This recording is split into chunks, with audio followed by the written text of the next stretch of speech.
Hospital? मैं UG बोल रहा हूँ, मैंने पहले भी फ़ोन किया था। हाँ, बार बार फ़ोन करने के लिए सॉरी, लेकिन मेरे ग्रैंडपा आप कैसे हैं?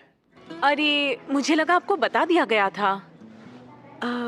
आप थोड़ी देर के लिए होल्ड करिए, मैं अभी पूछ कर आती हूँ। इतादोरी अंकल कभी कॉल बटन दबाकर हमें नहीं बुलाते, इसीलिए तो और ज्यादा डर लगता है। इतादोरी अंकल, आपके लिए फोन है।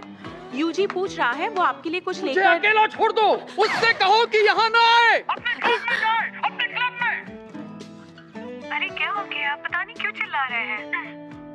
तुमने सुना ना? तो क्या तुम कल आ रहे हो? हाँ, सुन लिया।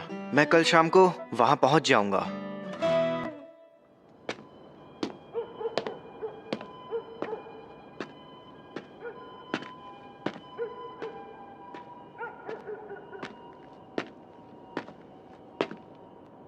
उन्होंने एक शापित चीज को ऐसी जगह पर रखा है।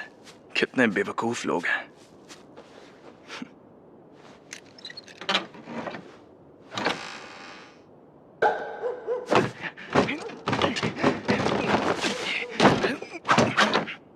यहाँ कुछ नहीं है। क्या? ये स्टीवनसन स्क्रीन तो खाली है। क्या सच में? बड़ी अजीब बात है। देखो वहीं कहीं टहल रहा होगा। मजाक बंद करो। खैर, जब तक वो चीज ना मिल जाए तुम घर नहीं जाओगे। अगली बार मिलेगा तो पिटेगा मुझसे।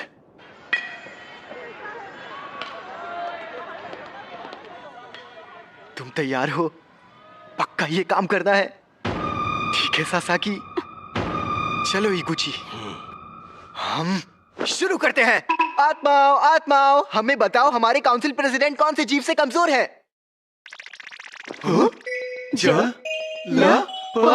जलपरी, वो तो कितने कमजोर है। रूहानी क्लब। अरे पानी के प्रेसिडेंट आप आ गए, कैसे हैं? जैसा कि तुम्हें पहले बताया गया था, एक रिसर्च क्लब में अगर कुछ ना हो रहा हो तो उन्हें अपना क्लब रूम छोड़ना पड़ता है, इसलिए इस रूम से निकल जाओ। हमारे क्लब के मेंबर्स को कमजोर समझने की गलती मत कीजिए प्रेसिडेंट सर। अब ये क्या है?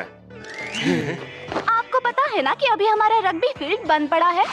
हाँ, कुछ बच्चे जो बीमार पड़े थे उन्हें हॉस्पिटल में ले जाना पड़ा। आपको ये बात अजीब नहीं लगती? आखिर वो सब लोग दमदार रग्बी प्लेयर्स थे।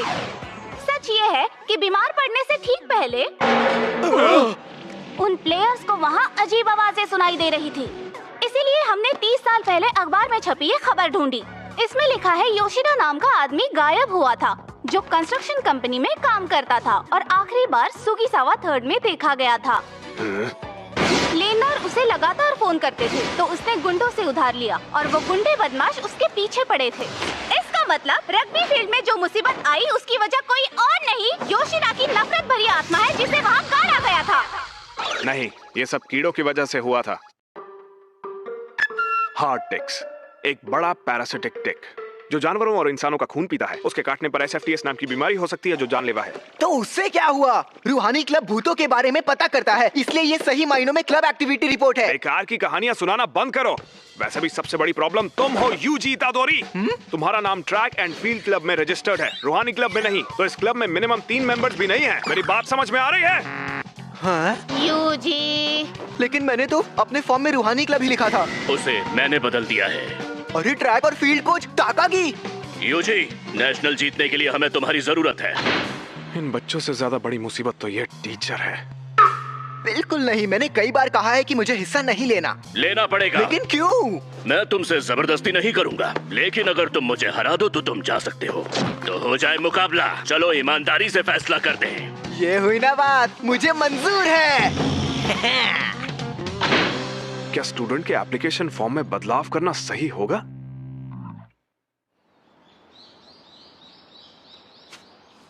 इस रग्बी फील्ड का चक्कर क्या है? क्या इसके नीचे किसी की लाश गड़ी हुई है? अगर गड़ी भी है तो ये इतनी ताकतवर कैसे हो सकती है? शायद यहाँ पर दूसरे दर्जे का शाप है। ये जरूर उस शापित चीज की वजह से हो रहा है।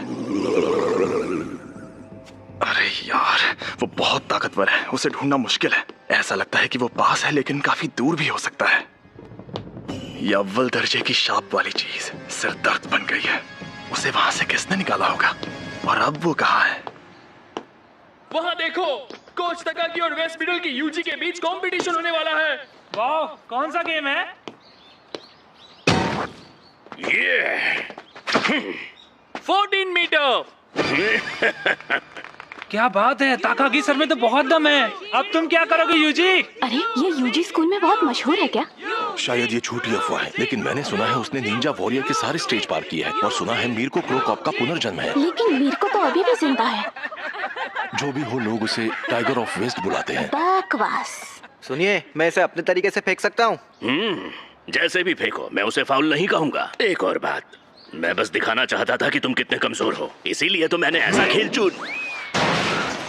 ये इसने तो 30 मीटर फेंक के वर्ल्ड रिकॉर्ड ही तोड़ दिया।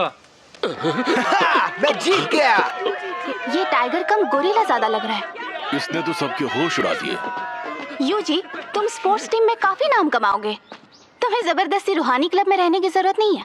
हाँ? भले ही तुम दोनों को डरावनी चीजें पसंद है, लेकिन तुम मेरे बिना किसी भूतिया जगह पर नहीं जा पाओगे, है ना?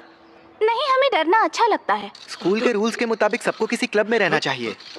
मैं दोनों काम कैसे कर पाऊंगा? तुम हमारे घोस्ट मेंबर बन सकते हो। आखिरकार हम रूहानी क्लब जो है। कमाल की बात है ना? मुझे शाम 5 बजे से पहले घर जाना होता है। तुम चाहो तो मैं इसी क्लब में रहूंगा। मुझे रूहानी क्लब का माहौल बहुत अच्छा लगता है। अगर तुम यही चाहते हो तो हमें मंजूर है। हाँ, ये लड़का तो लाजवाब है। इसने शापित शक्ति के बिना इतना हैरत अंगेज काम किया है। शायद ये भी माँ की सर जैसा ही होगा। बाप रे, 4:30 बज गए। चलिए कोच, अब मुझे जाना होगा।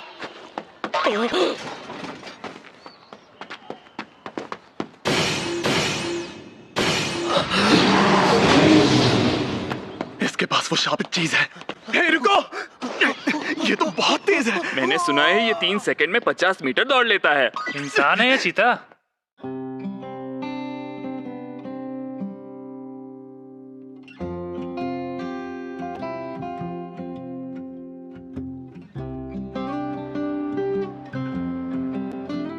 मैंने कहा था ना यहाँ मत आना, और हमेशा मेरे लिए फूल मत लाया करो। मुझे भी ये पसंद नहीं है। वैसे भी ये मैं आपके लिए नहीं लाता, ये नर्सेस के लिए हैं। फिर तो पक्का मत लाया करो। और तुम्हारे उस क्लब का क्या हुआ?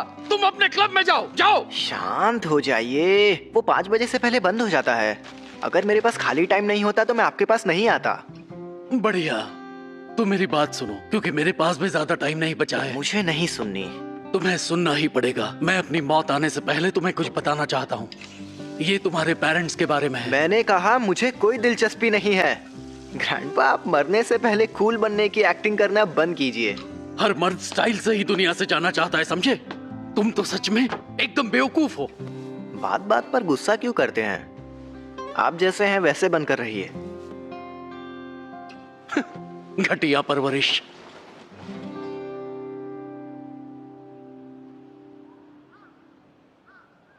यूजी, तुम ताकतवर हो इसलिए दूसरों की मदद करो।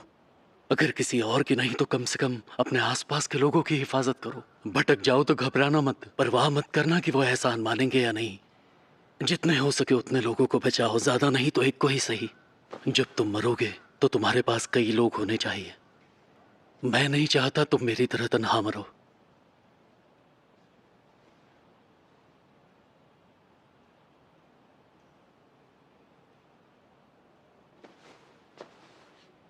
ग्रैंडपा? हाँ, कहिए, क्या बात है? मेरी आवाज आ रही है? कुछ बोलो यूजी। Hello hello. मेरे ग्रैंडपा अब नहीं रहे।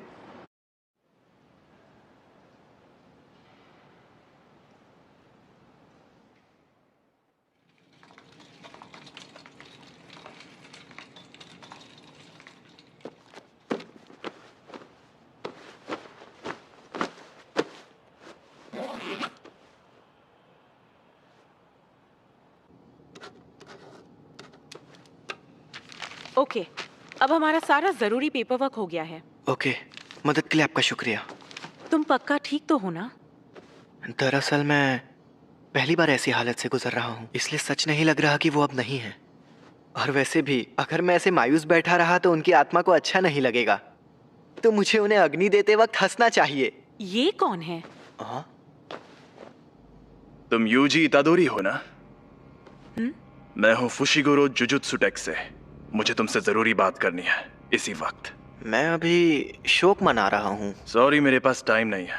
तुम्हारे पास जो शापित चीज है वो बहुत खतरनाक है। वो अभी के अभी मेरे हवाले कर दो। शापित चीज? ये। अरे हाँ हाँ, ये मुझे मिली थी। मैं तो ये तुम्हें दे देता, लेकिन ये मेरे सीनियर को पसंद आ गई। वैसे ये खतरनाक कैसे है? जापान में अनजान वजहों से हर साल तकरीबन 10,000 से ज्यादा लोग मरते या गायब होते हैं। ज्यादातर घटनाएं शापों की वजह से होती हैं। शाप की वजह से? तुम चाहे उनमें यकीन करो या ना करो, लेकिन यह सच है। इसीलिए आगे सुनो। स्कूल्स और हॉस्पिटल्स जैसी जगहों पर बहुत सारी नेगेटिव एनर्जी जमा हो जाती है। तकलीफ, पछतावा, शर्मिंदगी। इंसानों के नेगेटिव इमोशंस की वजह से ऐसे शाप जन्म लेते हैं। इसीलिए ज्यादातर स्कूल्स चुपके से स्कूल की हिफाजत के लिए वहाँ एक शापित चीज रखते हैं। तुम्हें जो चीज मिली है उसकी यही कहानी है। अगर वो हिफाजत करती है तो ये अच्छी बात है ना? पहले मेरी पूरी बात सुनो। एक बेहद ताकतवर शापित चीज दूसरे शापों को दूर रखती है, लेकिन वो खुद मीठे जहर जैसी होती है। यह किसी जगह की हिफाजत करने का गलत तरीका है। सालों बाद उसकी सील कमजोर हो जाती है, फिर उसकी वजह से वहां पर दूसरे शाप आकर और ताकतवर बन जाते हैं। तुम्हें जो चीज मिली है वो बहुत खतरनाक है, क्योंकि वो अव्वल दर्जे की है। इससे पहले कि कुछ लोग मरे, वो मुझे दे दो। यार, मैंने कहा ना, मुझे कोई प्रॉब्लम नहीं है। तुम्हें मेरे सीनियर से बात करनी होगी। ये खाली है। मैं इसी डब्बे से जुड़ी नेगेटिव एनर्जी का पीछा कर रहा था।